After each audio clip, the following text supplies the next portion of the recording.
आप सब ऐसे मरीज़ जिनको 3-3 4-4 बंदे उठा के लेके आते हैं, उनको हम मसाज करते हैं, उसके बाद दम करते हैं। 20-25 मिनट में अल्हम्दुलिल्लाह वो 80% कवर हो जाता है। अल्हम्दुलिल्लाह हम बग़ैर गोली, बग़ैर ऑपरेशन, बग़ैर टीका गर्दन के मोरों का इलाज करते हैं, कमर के मोरों का इलाज करते हैं, घुटनों का इलाज करते हैं और गंटिका का इलाज करते हैं। बिस्मिल्लाहिर्रहमानिर्रहीम, अस्सलाम वालेकुम नाज़रीन, हाफ़िज़ इकराम आपकी खिदमत में हाज़िर है और आप देख रहे हैं साडा सोना देश पंजाब। आज मेरे साथ ऐसा पाकिस्तानी नौजवान मौजूद है जिसका ये दावा है कि अगर आपके कमर के मोहरों में, गर्दन के पट्टों में पेन है, बेड लगा हुआ है, गर्दन को कॉलर लगा हुआ है, या आपके कमर की पेन है, घुटनों की दर्द है, बगैर गोली के, बगैर इंजेक्शन के, किसी भी मेडिसिन के बगैर सिर्फ 1 या 2 दफ़ा आने से, प्रैक्टिस करने से आपका कंप्लीटली इलाज हो चुका है। कंप्लीटली आपका इलाज हो जाएगा। अगर आपने इस वक्त तक 1 लाख, 2 लाख, 3 लाख अपने इलाज पे लगा लिए हैं, आपके कमर की दर्द, मोहरों की पेन, गर्दन के पट्टों की पेन सही नहीं हुई, तो आप ये वीडियो लाजमी देखें। या आपको कोई रिलेटिव है, अजीज़ है जिसको ये इशू है, तो उस तक ये वीडियो आपने ज़रूर पहुँचानी है। मोहम्मद अहमद मेरा नाम है। तो रायमंड के पास 5 किलोमीटर पे कसूर रोड पे राजा जंग गाँव का पहला स्टॉप है, मगरबी रेलवे फाटक राजा जंग, वहाँ का मैं रहशी हूँ। जिसको भी ज़रूरत हो, जिसका भी ये मसला हो, कमर के मोरों का, गर्दन के मोरों का, घुटनों के दर्द का, गंटिया की हवा का, री की हवा का, कोई भी मसला हो, हम इसका इलाज अल्हम्दुलिल्लाह करते हैं। दम के ज़रिए भी करते हैं, मालिश के ज़रिए भी करते हैं। अल्हम्दुलिल्लाह हम इलाज करते हैं। अब तक कितने पेशेंट्स का इलाज कर चुके हैं? ये काम कब से कर रहे हैं? आपने कहाँ से सीखा था? मेरे ख़ानदान में तकरीबन 50 साल से काम कर रहे हैं। 20 साल से मैं कर रहा हूँ। औरतों का मसाज औरतों से ही कराया जाता है, औरतों को मसाज हम नहीं करते। औरतों का मसाज औरतों से ही करवाया जाता है, मर्दों का इलाज हम करते हैं। अल्हम्दुलिल्लाह। आपने तादाद पूछी है, तादाद का कोई नहीं पता। अब तक आप वैसे एक पिछले माह की या 1-2 माह की वो प्रोग्रेस बंदा बता सकता है, ताकि पता चल जाए व्यूअर्स को सेटिस्फेक्शन के लिए कि कितने पेशेंट इनके पास आते हैं और उनमें से जो सेहतयाब हो जाते हैं उनकी रेशो क्या है? तकरीबन 3 माह के अंदर 1700 मरीज देखे हैं माशाल्लाह। और उनमें से क्या कहते हैं कि कितने % तक सक्सेस रेशो है?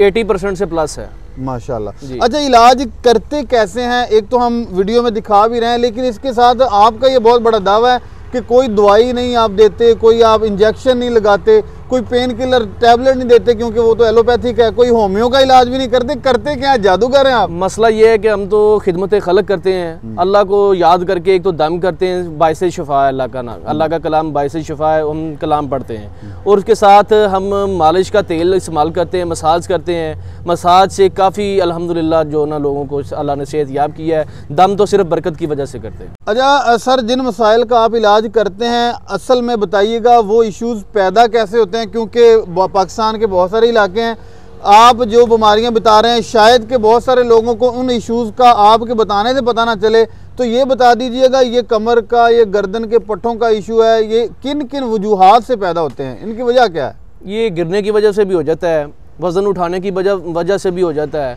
और मर्दों को, कई लोगों को जरियान की वजह से हो जाता है, औरतों को लकोरिया की वजह से हो जाता है। और किस किस उम्र के लोगों का आप इलाज करते हैं?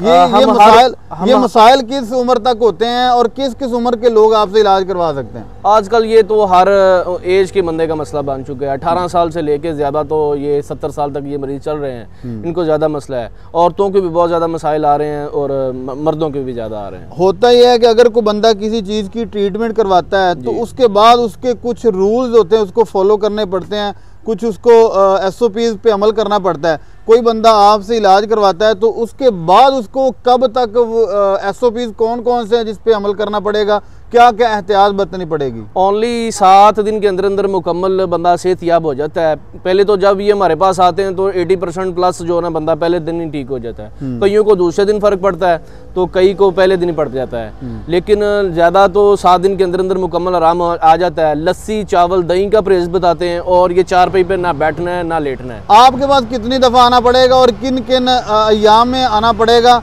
और कितनी दफ़ा आने से ये मसला हल हो जाएगा? ज़्यादा से ज़्यादा मैं 3 बार बुलाता हूँ, इससे ज़्यादा नहीं बुलाता, सिर्फ 3 बार बुलाता हूँ। और पहले स्टेप में 80%, दूसरे में 90%, तीसरे में बिल्कुल बंदा क्लियर हो जाता है। माशाल्लाह। कई लोग तो पहले ही पीरियड में बिल्कुल क्लियर हो जाते हैं। अच्छा, यहाँ पे एक 5वीं चीज़ है जो बहुत सारे लोग चाह रहे होंगे कि पैसे बंदा कितने लेता है, क्योंकि होता है एलोपैथिक इलाज बहुत कॉस्टली है और जो दूसरे हुक्मा है बड़ा पैसा लगता है। आपका रेट क्या है, लोगों से कितने पैसे वसूल करते हैं आप? खिदमत खलक करते हैं, कोई ज़्यादा पैसे नहीं, सिर्फ 1000 रुपये में लेता हूँ एक पेशेंट से। इनसे हम जानते हैं ये कितनी दफ़ा आ चुके हैं, इनको क्या क्या इश्यूज थे और यहाँ पे तरीका इलाज क्या था और इन्होंने अब इनको कैसा फील हो रहा है। अस्सलाम वालेकुम सर जी। वालेकुम अस्सलाम। सर सबसे पहले तो बहुत शुक्रिया, आपने कीमती टाइम दिया। आप बताइएगा आप कहाँ से हैं? मैं जनाब लाहौर जोहर टाउन से मेरा ताल्लुक़ है और पिछले को तकरीबन 3 माह से मुझे गर्दन के मोरों का मसला था। पहले जरा से इलाज करवाया है कोई 8-10 दिन, उसके बाद फिर थेरापी करवाई है, एक जगह से 15 दिन दूसरी जगह से, लेकिन कोई फ़र्क नहीं पड़ा। टोटल खर्चा कितना कर लिया अपने इलाज पे? तकरीबन 1.5 लाख के करीब खर्चा किया मैंने। अब कैसा फील कर रहे हैं? अब अल्हम्दुलिल्लाह अभी मैं आया हूँ। ये कॉलर में पहले पहनने के अलावा 1 मिनट भी नहीं चल सकता आप था। इसको उतार सकते हैं? अब अल्हम्दुलिल्लाह ये कॉलर को मैं उतार भी सकता हूँ, बल्कि मैंने उतार दिया है अब। अच्छा, जब से ये अहमद साहब के पास आया हूँ ये कॉलर भी उतार दिया है। माशाल्लाह। वरना ये होता था कि मैं रात को सोते हुए उतारता था और 2 मिनट भी इसके बगैर नहीं गुजार सकता। इलाज इन्होंने किया कैसे है ये भी बताइएगा। इन्होंने जनाब दम किया है, उसके अलावा मसाज किया है मेरा, और इन्होंने कोई SOPs बताए हैं कि दही लस्सी और चावल नहीं खाने और चारपाई पे नहीं बैठना, ना सोना है। ये आर्जी तौर पे या कि लाइफ टाइम? नहीं, ये मुझे तो तकरीबन अब लास्ट टाइम है। मैं बिल्कुल अल्हम्दुलिल्लाह 100% बेहतर फील कर रहा हूँ माशाल्लाह। अच्छा सर, उसके बगैर गुजारा अब आप बताइएगा कितनी दफ़ा आ चुके हैं और अब लास्ट टाइम आप कितनी दफ़ा आए हैं? ये कोई तीसरी बार आया हूँ और अल्हम्दुलिल्लाह बिल्कुल ठीक हूँ। अस्सलाम वालेकुम भाई। अच्छा भाई, आप बताइएगा आपका नाम क्या है और कहाँ से बिलोंग करते हैं? मैं लाहौर से हूँ और समनाबाद से आया हूँ और मुझे तकरीबन ये 6 माह से ना मसला था शैटिका का, मेरी टांग में पेन थी। अच्छा। और मैंने काफ़ी डॉक्टरों को दिखाया है, जिराह को भी दिखाया है, इवन यहाँ तक MRI कराई, और डॉक्टर जिसके पास भी गया हूँ ना, सर्जन के पास, उसने मुझे रिकमेंड किया कि आपकी सर्जरी होनी है। टांग की सर्जरी होगी? टांग मोरों की मेरी L4S5 जो डिस्क है ना वो स्लिप हुई है। तो सर्जन जिसके पास भी गया हूँ ना, उसने मुझे रिकमेंड किया कि आपकी सर्जरी के बगैर आप ये नहीं हो सकता। लेकिन आप चल ही नहीं सकते सही तरह? नहीं चल सकता। इवन अब अहमद भाई के पास आया हूँ, दूसरा विजिट है मेरा, शुक्र अल्हम्दुलिल्लाह मैं 80% में रिकवर हो गया हूँ। आपको जब ये इशू था उस वक्त आपकी सिचुएशन क्या थी, क्या वीकनेस थी, क्या प्रॉब्लम थी, क्या महसूस होता था? मैं इवन यहाँ तक बेड से ना वॉशरूम तक नहीं था जा सकता। वॉशरूम में जाता था ना तो वापसी में मेरी ये टांग सो जाती थी, मैं पकड़ के वापस आता था। ये इशू पैदा कैसे हुआ था? ये ज़्यादा ऑफिस में बैठने से। डॉक्टर ने यही कहा कि आप ऑफिस में बैठे हैं, आप कोई वजन उठाया है जिसकी वजह से आपका ये मसला हुआ। तो अब आप कितने % तक सेटिस्फाइड है? इन्होंने कितने इंजेक्शन लगाए हैं, टैबलेट दिए हैं, क्या दिया है? कुछ नहीं इंजेक्शन लगाया, सिर्फ दम किया है और वो मसाज वगैरह किया, उससे अल्हम्दुलिल्लाह बेहतर। अब आपको SOPs भी कोई बताए हैं? SOPs यही है कि एहतियात करनी है, सीरियस नहीं चढ़नी, और दूसरा लस्सी चावल और 4 पी इस्तेमाल नहीं करनी।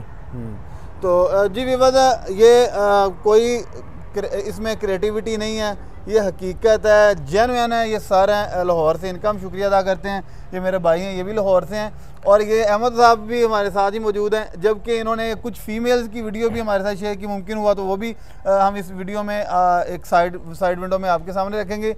और माशाल्लाह बहुत बड़ा दावा हर बंदा करता है, लेकिन जिनके पेशेंट खुद बोल के बताएं कि यार वाकई इस बंदे की एफर्ट से, इसके पास अल्लाह ने जो शिफा दी है उसकी वजह से आज हम सेहत याब हैं। अपने मेज़बान हाफिज़ इकराम को इजाज़त दें। अगर आपका भी कोई अजीज़, कोई दोस्त, कोई रिश्तेदार इन चीज़ों से, जिसकी कमर में पेन हो या टांग में पेन हो, कमर के मोहरों का या गर्दन के पट्टों का इशू हो, बेल्ट लगा हुआ हो या कॉलर लगा हुआ हो, तो फर्स्ट प्रायोरिटी में आप उनका रब्ता करवाइए अहमद साहब से।